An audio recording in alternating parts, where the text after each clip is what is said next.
AP ప్రభుత్వం రాష్ట్ర పర్యాటక శాఖ ఆధ్వర్యంలో ఇవాల్టి నుంచి అమరావతి ఆవకాయ పేరుతో ఉత్సవాలు జరగనున్నాయి. సినిమా, సంస్కృతి, సాహిత్యాన్ని ఒకే వేదికపైకి తీసుకొచ్చే ఈ ఫెస్టివల్ విజయవాడ కేంద్రంగా ఇవాల్టి నుంచి 3 రోజుల పాటు జరగనుంది.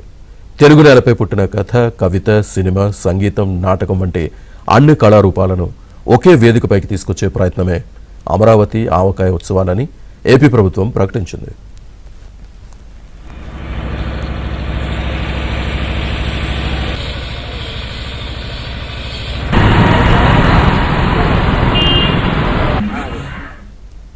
ఈ ఉత్సవాలకు భవానీ ఐలాండ్, పున్నమి ఘాట్ వేదికగా మారాయి. ఈ వేడుకలకు ప్రవేశం పూర్తిగా ఉచితం. ఆవకాయ ఉత్సవాల కోసం విజయవాడ బరం పార్క్, పున్నమి హోటల్ ప్రాంగణం, భవానీ ఐలాండ్ ముస్తాబయ్యాయి. 3 రోజుల పాటు సాగే ఈ వేడుకల్లో తెలుగు సినిమా మూలాలు, సాహిత్య నేపథ్యం, నేటి మార్పులపై చర్చలు, ప్రదర్శనలు జరుగుతాయి. మన సంస్కృతి సంప్రదాయాలను ప్రతిబింబించేలా 3 రోజుల పాటు నిర్వహిస్తున్న అమరావతి ఆవకాయ కార్యక్రమంలో పాల్గొని పర్యాటక రంగాన్ని ప్రోత్సహించాలని ప్రభుత్వం కోరుతోంది.